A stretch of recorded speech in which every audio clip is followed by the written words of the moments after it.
నమస్కారం అండి. నేను మీ శారదాని. నేను ఈవేళ విష్ణు పురాణంలోన 4వ అంశంలోన 15వ అధ్యాయం చదువుతున్నాను. मैं शारदा मैं विष्णु पुराण का चौथा अंश का 15 अध्याय पढ़ने जा रही हूँ।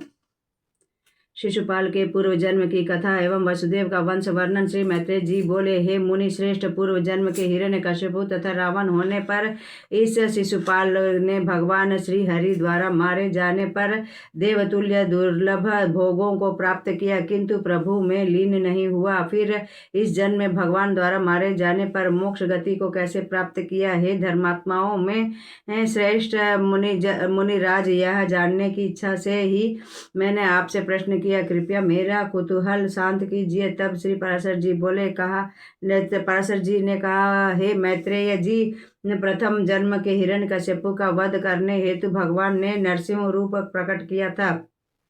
उस घड़ी हिरण्यकश्यप के हृदय में उनके प्रति यह भावना था कि ये भगवान विष्णु हैं। इसी तरह दूसरे जन्म में जब रावण हुआ तो काम में वशीभूत होकर उसका मन सदैव जानकी ही में लगा रहता था। दशरथ पुत्र राम के हाथों मारे जाने पर रावण ने मात्र उनके रूप का दर्शन प्राप्त किया था। ये अच्युत भगवान हैं ऐसी आसक्ति नहीं की, बल्कि मृत्यु की घड़ी में उसके अंतःकरण में मनुष्य बुद्धि की तत्पश्चात जब वह ये चेदिराज शिशुपाल के रूप में उत्पन्न हुआ तो वह जन्म से ही भगवान श्री कृष्णचंद्र से द्वेष करने लगा। उसे भगवान के प्रत्येक नामों से तुच्छता दिखाई देने लगी, जिस कारण वह उनके नाम का निंदा और तिरस्कार पूर्ण भगवान से उच्चारण करता। उनके चक्र, गदा, शंख और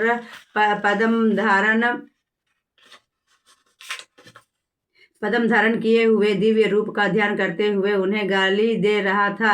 जब भगवान वासुदेव ने उज्जवल किरण जाल से सुशोभित चक्र से उनका मस्तक काट लिया, भगवत स्वरण के कारण संपूर्ण पापों का नाश हो जाने से वह प्रभु में लीन हो गया। श्री पराशर जी बोले, श्री वासुदेव जी के पौरवी, रोहिणी, मदिरा, भद्रा, देवकी आदि बहुत सी स्त्रियां थी। उसमें रोहिणी से बलभद्र, सह सारण, दुर्मद आदि कई पुत्र उत्पन्न हुए। रेवती से विषट और उल्मुक नामक 2 पुत्र हुए। सारण से श्री साशिष्ट, मारिष्ट, सत्य और धृति नामक 4 पुत्र थे। भद्राशव, भद्रबाहु, दुर्दम, भूत आदि रोहिणी के ही पुत्र थे। नंद, उपनंद, कृतरु आदि मदिरा के तथा उपनिधि और गदभद्रा के पुत्र हुए।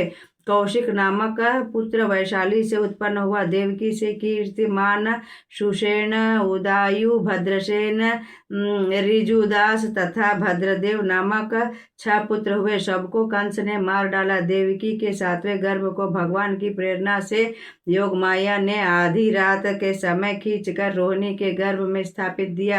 आकर्षण करने से उस गर्भ का नाम संकर्षण हुआ। तत्पश्चात संसार रूप महावृक्ष भगवान वासुदेव ने देवकी के 8वें पुत्र के रूप में अवतार लिया। उनकी कृपा से महिमा युक्त योगा निद्रा भी नंद रानी यशोदा के गर्भ में स्थित हुई। इस मृत्यु लोक में अवतरित भगवान वासुदेव की 16,100 रानियां थी। उसमें 8 पटरानियां थी।